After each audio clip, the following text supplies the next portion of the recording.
34-year-old man has been missing for only a few hours, but his family are immediately concerned.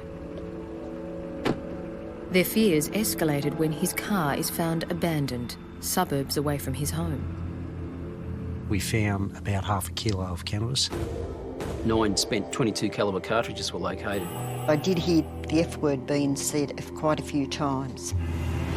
I just thought it was a domestic dispute between next door neighbour and his wife. He actually had socks on his hands. They were trying to stop him providing information to police. We had a large number of suspects. He said that he'd had a gun held to his head. It was an indication that if he didn't cooperate, he could in turn end up dead himself. And the only way out of the corner was to tell us the truth.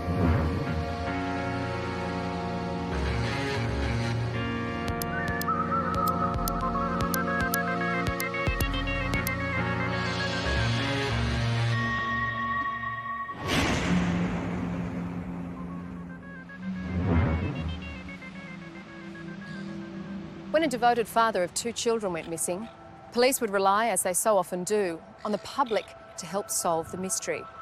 An addicted crime show viewer and a team of forensic specialists would find the answers to what was the most treacherous of murders.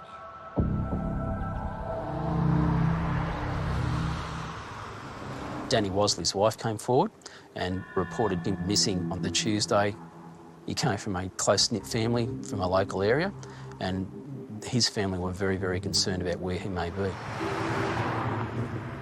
Danny's wife saw Danny with his best friend on that Monday morning, and they were on their way back from a local motorcycle shop. And arrangements were made for Danny to pick up one of their children after school from Danny's father's home. The fact that he hadn't picked up his son from school, when he'd spoken to his wife that Monday that he definitely would pick up his son, was out of character for Danny, and an indication that he had gone missing rather than just stayed out for the night. During the night, the family drove around a number of areas and actually came across Danny Wasley's motor vehicle down in the shopping centre car park at Warners Bay. As police cordoned off the area surrounding Danny's car, they also inspected another vehicle registered to a man who had also been reported missing on the same day. It was known at that stage that Mark Banks was due to appear in court on the Wednesday, following this missing persons report on the Tuesday. Banks was up for sentence for some 18.5 kilograms of cannabis. There was no indication through the family that he'd skip bail. He had a partner with a small child that we knew that he had concerns for, and part of the reason why he wanted to get out of the drug scene was that he wanted to provide for this child. He knew that he may be going to jail for a certain period of time because of his involvement in drugs, but he wanted to get out and clean himself up, so to speak. As a result of the cars being found down in Warners Bay car park, we conducted a search of the surrounding area. We spoke to numerous shopkeepers and looked at CCTV footage that may assist us in tracking down their last movements. At that stage, when they reported missing, there was no link to us between the 2 people. But no one recalled the pair, and neither appeared on the security vision inside the centre. The CCTV footage did not show the car park, and as a result, we were unable to get the movements of Banks and Wasley in the car park at that time. Police hoped the 2 vehicles themselves might provide some leads. At the time the vehicles were found, they were unlocked. There were no keys in either vehicle. So fingerprint examinations were conducted on both the vehicles, and we were looking for things obvious like biological evidence such as blood, or any damage to the vehicles, or indication that there had been any signs of a struggle within the vehicles. But there were no signs of blood in or around the 2 cars. But there was one very important and surprising discovery. In a plastic bag secreted behind the driver's seat was located a sum of money, $4,960 in cash. We dug a bit deeper And we went back and we spoke to the families, and they confirmed that Wasley was associated with Banks through the supply of large amounts of cannabis in the Newcastle area. Because of Danny Wasley's prior good character and reputation, he had a loving wife, young children, lived in a nice house and didn't have any criminal history. It appeared to us that it wasn't something that he was involved in for many years. Whether it was a new enterprise that he'd gone into, that was something we looked at, and if he had only gone into it, whether he wasn't quite wise to the dealings of some people in that sort of activity. It certainly made us more suspicious that this inquiry was going to be more than a missing persons report. Supplying those large amounts certainly brings a great risk to people involved in that drug trade, and that we needed to act quickly and look at interviewing a number of people in relation to their whereabouts as soon as possible. But by doing that very thing, the police would cause another crime to be committed. Police were currently interviewing all the relevant family and friends of missing men, Mark Banks and Danny Wasley. Everyone that had come up our inquiry over the first day or two, we wanted them interviewed as quickly as possible to establish primarily the last movements of Wasley and Banks. One of those people was Kevin Naismith, who had been with Danny on the morning he disappeared. His information was critical and needed to be put to tape. You agree that we spoke earlier this afternoon at your house and we asked you to come back here for official purposes, put this on record. All right, so look, will you tell me what you know now about the person Danny Wasley and how he fits into the person Mark Banks? Yeah, as we spoke of earlier, I'm going to probably give some information that I might even get myself into trouble, but it's a serious nature and I've got to do it. So I've known Danny Wasley since I was 5 years old. We've been best of mates. That's been 25 years. Never had any falling out. Been more like brothers. Mark Banks, I've met Mark Banks on 2 occasions, and they have been in the last 6 months. How they tie in together, it's through marijuana, the selling of quantities of marijuana.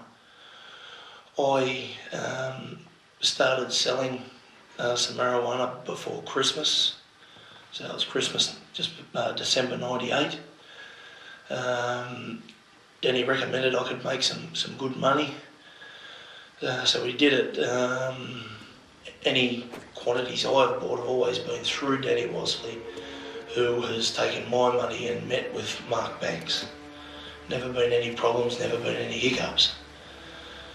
Yet again, like I said, this could get me into trouble, but I've been selling on average about £2 of marijuana each week.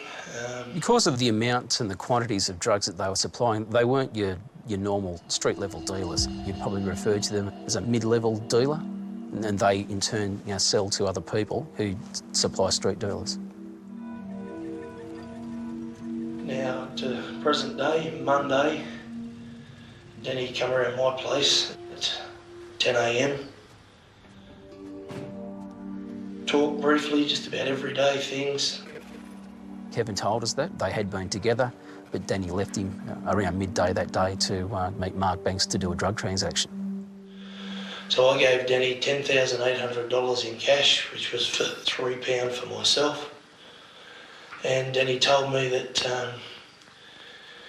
he'd come and see me later on in the afternoon or evening. And I didn't hear from Danny at all, but I wasn't too concerned.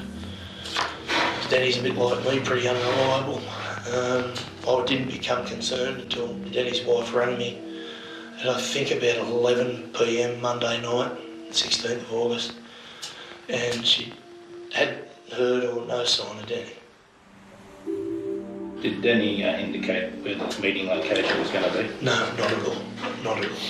So Danny expressed to you fears that he owed money around the town, as they say, or he owed a fair bit of money, and he needed to get some sort of big deal going to pay him off. Yes.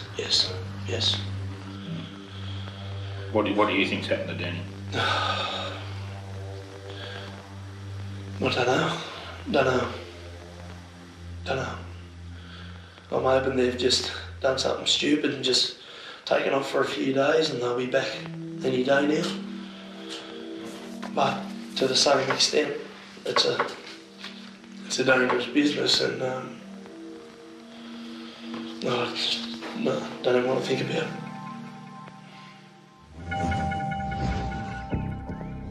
The information given by Danny's best friend was confirmation that the two men may have met with foul play as a result of a drug deal gone wrong. Then, an incident, only a few hours after Kevin Naismith had spoken with police, suggested they were not the only targets.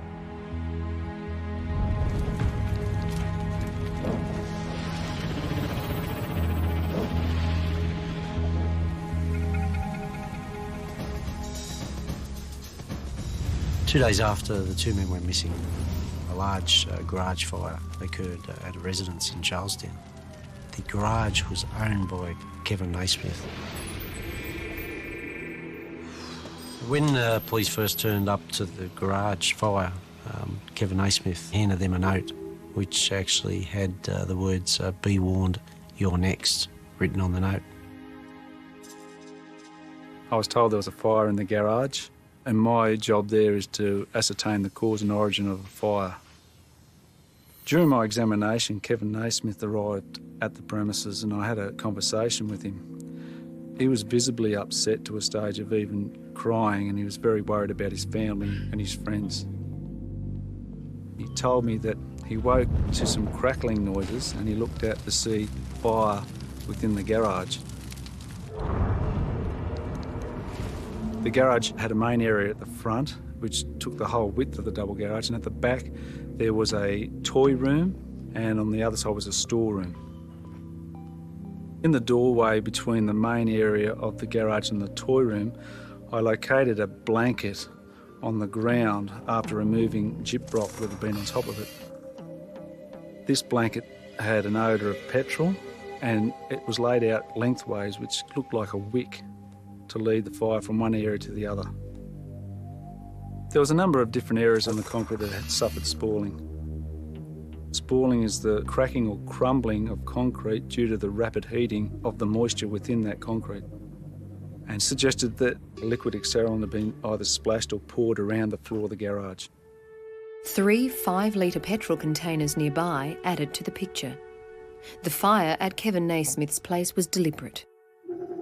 Our thoughts were maybe there are other people out there who have had involvement in the disappearance of Danny Wasley, the disappearance of Mark Banks, and that they were trying to threaten Kevin Naismith to stop him providing information to police on the pretence that, you know, he could be the next person that may disappear. 2 men were missing, presumed dead. It was believed Mark Banks and Danny Wasley were meeting to do a drug deal. And the best mate of one of them, who had spoken with police, now had been threatened and his garage burnt near to the ground. When Kevin Naismith was spoken to on the morning of the fire, he told one of the investigators that there was some men that Danny Wasley and Mark Banks had gone to meet, and that they may have been behind the disappearance of Danny and Mark. But he didn't elaborate any further, whether it was because he didn't know who they were, whether it was because he was scared as a result of the fire and as a result of the letter that had been left. But with his best friend of many years having disappeared, if he had have had some information which could have identified those people, I would have liked to have thought that he would have provided that information to police. So the next step for the detectives was to go public, and it drew an immediate response. The witnesses saw a man matching Danny Wasley's description walk down the driveway and enter their neighbour's garage. They saw their neighbour enter the garage and they could see to about chest height. They heard the sounds of an argument. They then saw their neighbour come out of the garage. He went inside his home and then he returned to the garage, and this time he was wearing different clothing.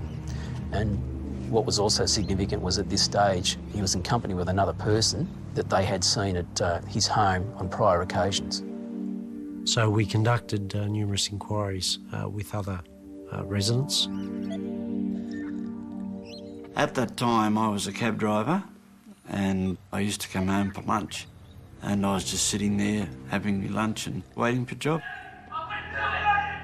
And all of a sudden I heard this very, very deep male voice, obviously angry, then a very, very high-pitched voice.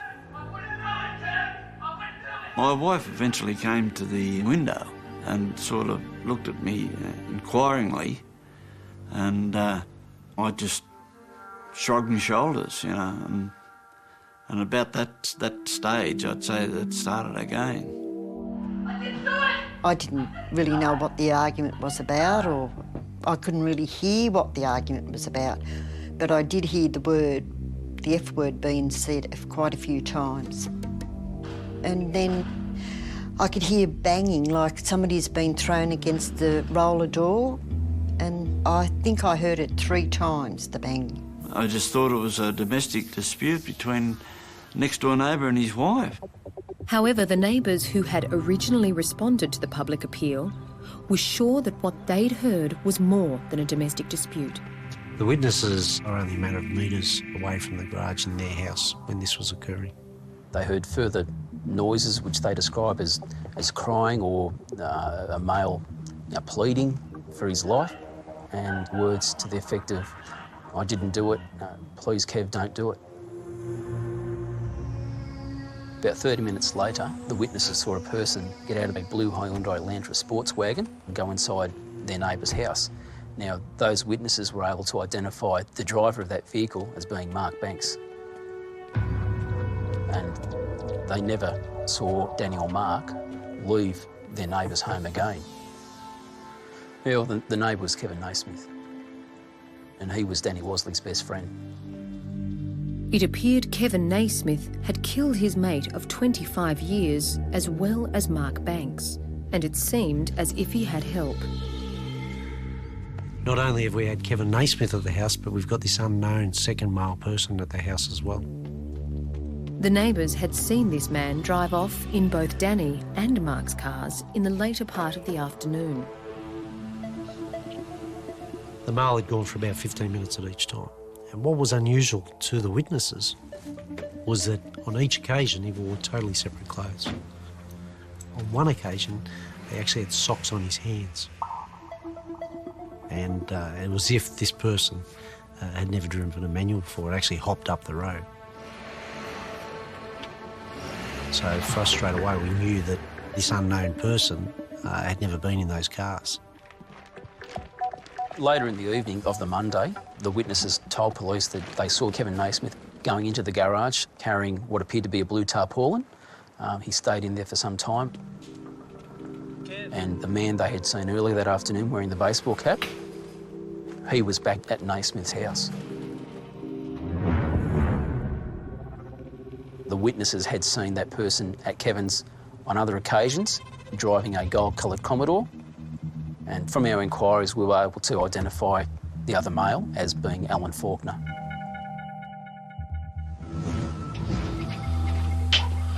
Are you Kevin Naismith? Sure am. Yeah. Kevin, I have a search warrant here. Yes, sir. To search your premises. Now, I'll show you the warrant. You have a light here? Yes, sir. Yep. Yeah. Now, the things we're searching for are in connection with the offence of murder. Shit. And for supplying a prohibited drug. Yeah. You understand that? Yeah, go for it. Just one quick question. Kevin, do you have any firearms in the house at all? No. Right. No. Okay, thanks. No.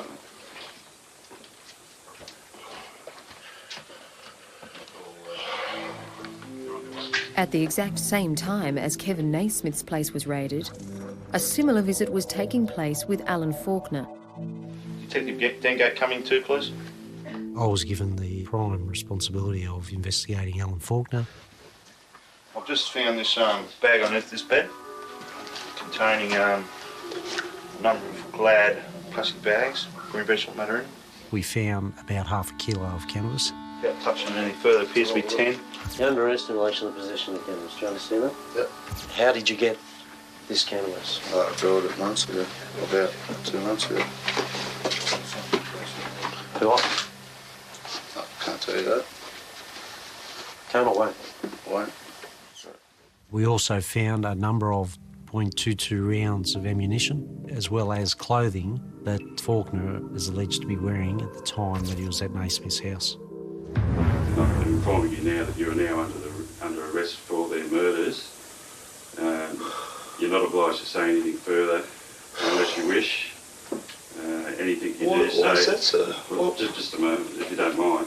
Now, you're not obliged to say anything unless you wish. Anything you do say will be recorded and may later be used in evidence. Now, do you understand that? Yeah, I don't understand why, but... Kevin Naismith had been best friends with Danny Wasley since kindergarten. Now, he had been arrested for his murder. Can I contact my solicitor? No, certainly, by all means. Can you give me a bit of insight? Why? Oh, well, once we get back to Charlestown, I'll explain everything to you. All right? What a jerk. Best friends with the bloke for 25 years and they're accused of this shit. Kevin Naismith made a comment that, you know, that Danny was his best mate and now he's getting arrested for his murder. He didn't believe it.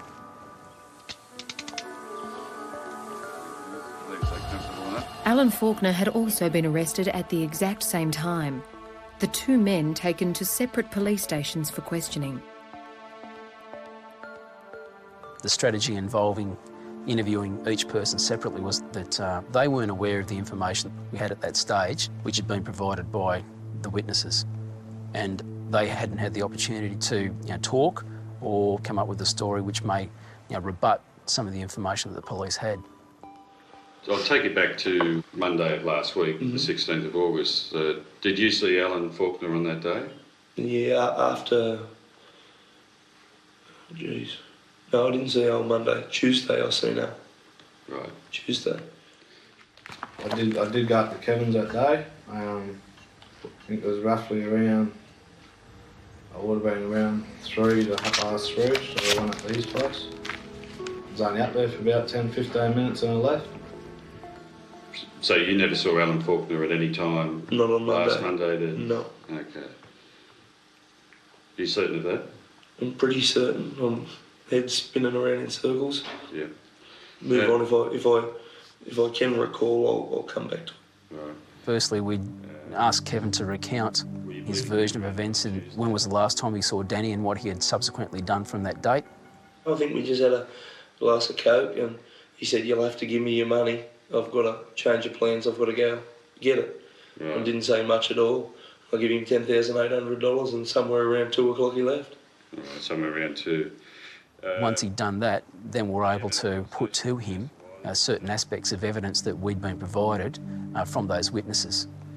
And we've been informed that a person who we believe was Danny Wasley was seen walking to the garage at the back of your home. Yes, sir. I've been informed that there was some swearing and that this person who we believe was Danny Wasley say a number of times, "I didn't do it." Do you understand that? Yes. I've been informed that there was another pause in the scuffling and then the person who we again believe was Danny Wasley say, "Don't do it, Kev, please." Do you understand that? Yeah. I've been then informed that there was 6 sounds consistent with something hitting something else. Do you understand that? Yeah. About half an hour later, a male person who we believe was Mark Banks was then seen to approach the front door of your house. Do you understand that? Do you understand that? Yeah, so I understand it. Somebody's got it in for me, I'll tell you. All right. The neighbours were considered to be very credible witnesses. They had nothing personally to gain from providing the information to police. Because what they heard and what they saw was so out of the ordinary, they decided to commit that to paper. And they told police that they had seen on the Blue Heelers TV show other witnesses making notes, and they believed that that is the best way that they could record and remember what they did. For us investigators, having someone recount from their own written notes what they heard and what they saw on that particular day at that particular time was excellent evidence. But while it appeared an open and shut case in that respect, the defence team could easily argue that all they heard was simply a fight. So the detectives desperately needed to find evidence in the house and garage to back up their written story. We were quite confident that Danny Wasley had been killed in the garage, so therefore a significant part of the search was trying to discover forensic evidence to confirm that Danny Wasley had in fact been killed there. 2 .22 calibre cartridge casings were found in the garage area, one on a lounge and one on the floor area towards the rear of the garage. We then identified 5 small holes in the rear fibro wall of the garage. Directly behind, over his rear fence and into the area of bushland, a large tree was identified and one lead projectile was removed from the trunk of that tree. Its size and appearance tended to corroborate the fact that we'd found .22 calibre cartridge cases in the garage area. It's a Frost brand safe on the top shelf. In the main bedroom, there was a small unlocked safe and consisted of 2 bullets, one that had been fired and one that remained unfired. Appears to be a .22 calibre Super X fired cartridge case. That was significant to the investigation because Kevin Naismith had told police that he didn't own any firearms at all, so there was an inconsistency there. Why would he have bullets if he didn't own firearms? There was a blue plastic bag towards the rear of the lounge room. When we moved that plastic bag, there was a single droplet on one of the slate tiles. The red droplet had the appearance of blood. And a specialist forensic van, which was like a mobile crime scene lab, was actually taken to Kevin Naismith's house. So any evidence that was found was taken straight to that van and it was analysed on the site as best it could be. And later we were able to identify that blood as being Mark Banks's blood. At this stage of the investigation, it appeared that Mark Banks and Danny Wasley had been shot. The task now was to find their bodies, and with Naismith denying any involvement. Basically, it's all lies. All lies. Big time. Shit. It was time to turn up the heat on Alan Faulkner.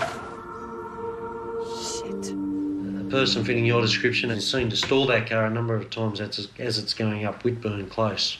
What do you care to say about that? Must be a lot of people like me around, because I can assure it wasn't me. On the very night that relatives had found Danny Wasley's car abandoned in a car park, neighbours of Kevin Naismith's had seen him and Alan Faulkner enter his garage with a tarpaulin.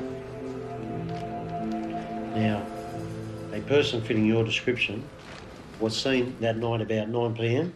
at the front of Kevin's garage with Kevin Naismith. What do you say about that? He's going to know because he misses that. Sorry? I was at home. Sure, that's what you're saying. But you deny this? Yeah. The person was seen to drag a tarp into the garage and then the garage roller doors shut. Did you drag a tarp into that garage? No. So you're basically saying you weren't there that night at all? Yeah, I weren't there that night at all. Sometime later in the evening, the neighbours saw a trailer being backed up to the garage. And the next day, the trailer and Kevin Naismith were gone. Kevin was now being asked about his movements that following day. We were told by Kevin during the interview that himself and Faulkner went to the Williamtown area to do some work at a sand mine, and that they'd stayed up there for the Tuesday and returned home later that day. Who's your employer up there?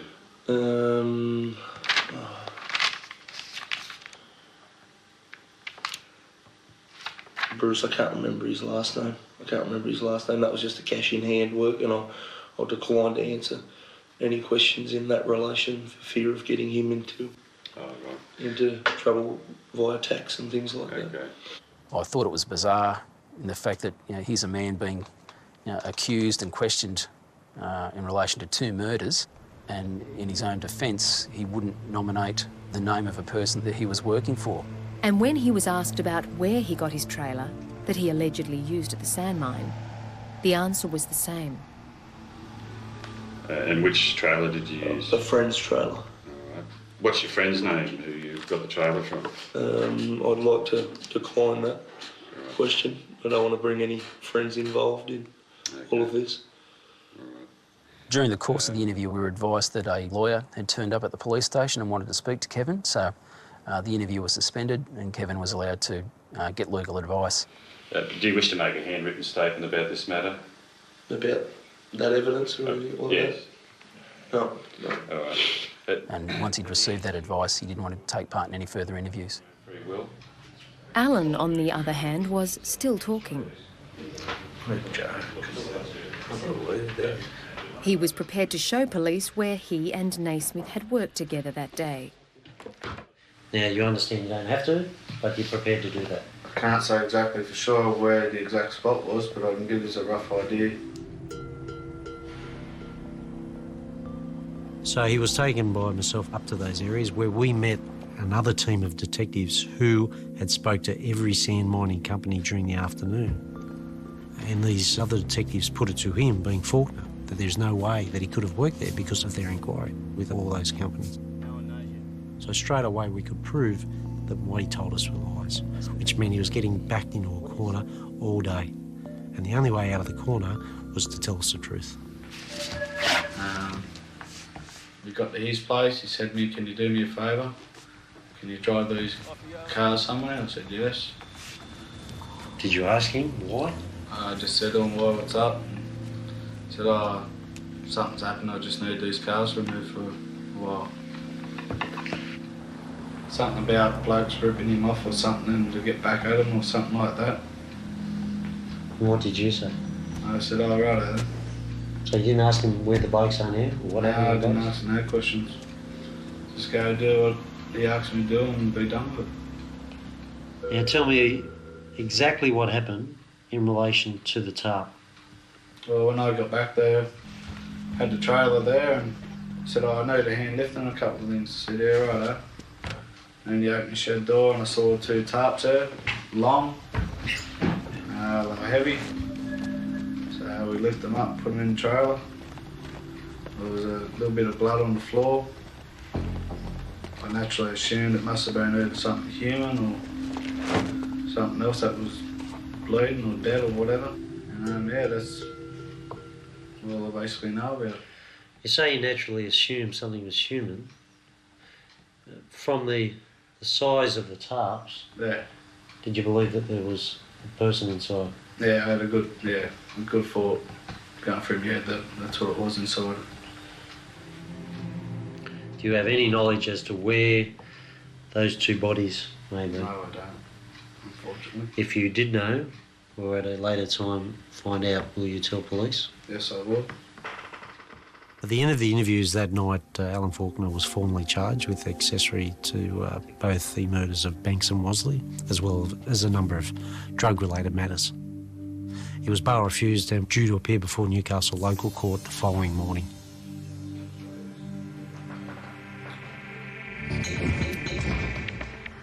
The following morning, Alan Faulkner's conscience, or perhaps fear of going to jail for a considerable amount of time, made him contact police. He wanted to show them where the bodies of Wasley and Banks were buried.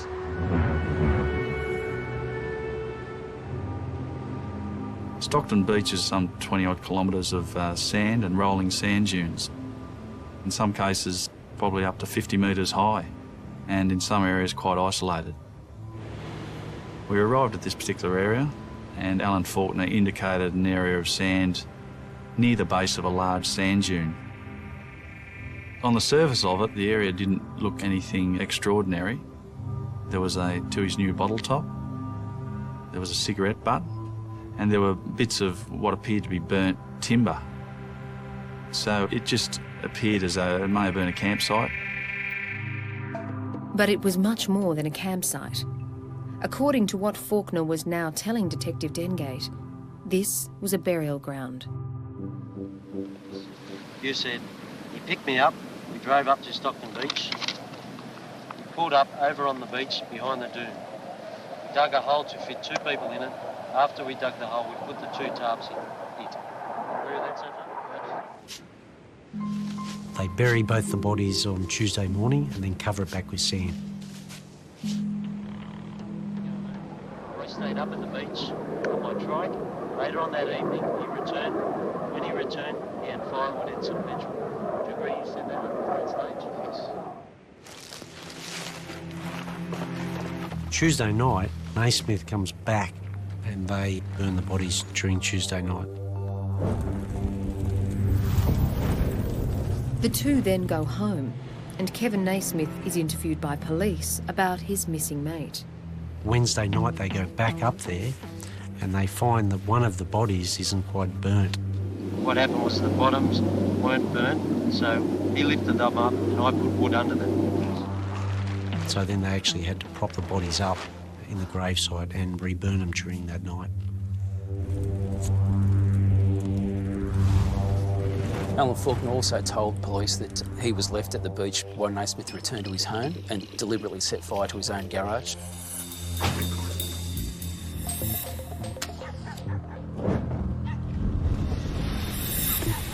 And from the information from Faulkner, he did that for the sole reason to get the police away from him, and he put the note there to make it look like there was another party involved in the disappearance of Wasley and Banks. My knowledge, where I was about here. That area sort in there, around where that burnt stuff is. Police now needed to confirm whether the story Alan Faulkner was giving them was indeed correct. Police uncovered a grave in Stockton sand dunes yesterday, locating one badly burned body and evidence of a second. During the early stages of the excavation, we uncovered a section of blue tarpaulin. When we examined that, there was a section of rib cage that was found, as was a section of skull that still had some hair attached to it.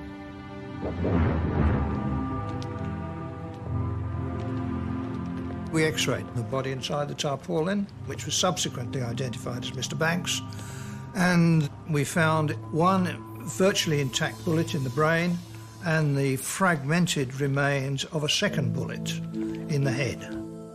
And the evidence also indicated that the bullets had entered from the back of the head. So he'd obviously been shot from behind and perhaps didn't even know there was a gun pointed at him. When police had dug out the wrapped remains of Mark Banks, they also discovered two further thigh bones above that tarpaulin. And by taking bone marrow and comparing it with the DNA of his family, we confirmed that they were the remains of Mr. Wasley. With the discovery of the bones on Stockton Beach, the case for the prosecution was getting stronger. However, like the neighbours' testimony, Alan Faulkner's version of events needed to be backed up by science. It was essential to their case that Kevin Naismith was forensically linked to the burial site.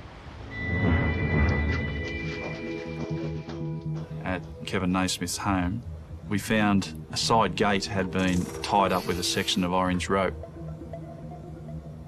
And we had recovered a section of orange rope that had been wrapped around the tarpaulins in the grave. We also found a red towel in a laundry basket, which had a similar appearance and size to a red towel that had been taken from the gravesite.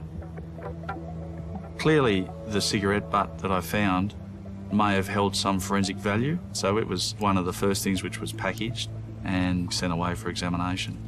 The DNA on that cigarette butt matched the DNA of Kevin Naismith. So therefore we had a direct link to show that Kevin Naismith had been at the burial site at Stockton. And Alan Faulkner showed them further evidence. He took police to another area, which was several kilometres from where the grave had been located, and indicated an area where a tin had been buried. What can you tell us about these keys, Alan? I know the keys that I used to start Wasley's car, Ford Falcon. What can you tell us about those keys? They're the same keys that started the Hyundai. 30-year-old Mark Banks and 30-year-old Danny Wasley were murdered in August last year. Their burnt bodies exhumed from the Stockton sand dunes. Mark Banks had been shot in the head. The official cause of Wasley's death unknown. Today, Crown Prosecutor Wayne Creasy told Newcastle Supreme Court Kevin Naismith killed the pair because he believed they'd swindled him in a drug deal. The Crown foreshadowed a secret witness who would testify that Naismith admitted to being ripped off in Sydney. Naismith said he would get whoever was involved. Faulkner believed that Naismith was going to square up with a couple of people for ripping him off an amount of money. Faulkner had given Naismith a baseball bat. And Faulkner was there to assist Naismith should anything go wrong in relation to the payback. Wasley and Naismith go to the garage on the pretence of looking at a firearm and actually do fire a number of shots out of a .22 through the back wall of the garage. Faulkner is in the near vicinity and hears Naismith starting to beat Wasley up with a baseball bat. It wasn't too long after that time that Banks arrives at the house. Banks goes into the front of the house. Faulkner hears a number of gunshots coming from the house and then sees the body of Banks laying on the floor inside the house. The blood on the floor, the bullets in the safe, and later a recovered gun with a silencer were consistent in confirming that version of events. The evidence of Kevin Naismith's neighbours and the evidence of Alan Faulkner were very, very consistent. That aerosol in there, around with that burnt stuff is. If Alan Faulkner had never come forward with that information, the bodies of those two men may never have been recovered, and that really incriminating evidence of the cigarette butt for Naismith would never have been located. In the end, it took the jury just 2 hours to deliver the verdict. Kevin Naismith found guilty on both counts of murder. Kevin Naismith believed he was going to take over the cannabis distribution, and he killed Banks and Wasley to send a message to a lot of other people that he wouldn't be messed with. Justice Dunford sentenced Naismith to 33 years maximum in jail with a 25-year non-parole period. As for Alan Faulkner, at that stage I wasn't arguing because I thought that I'll be next. Agree you said all that? he was found guilty of being an accessory after the fact and was released from jail in 2002. And he himself became the victim of a homicide some months after his release.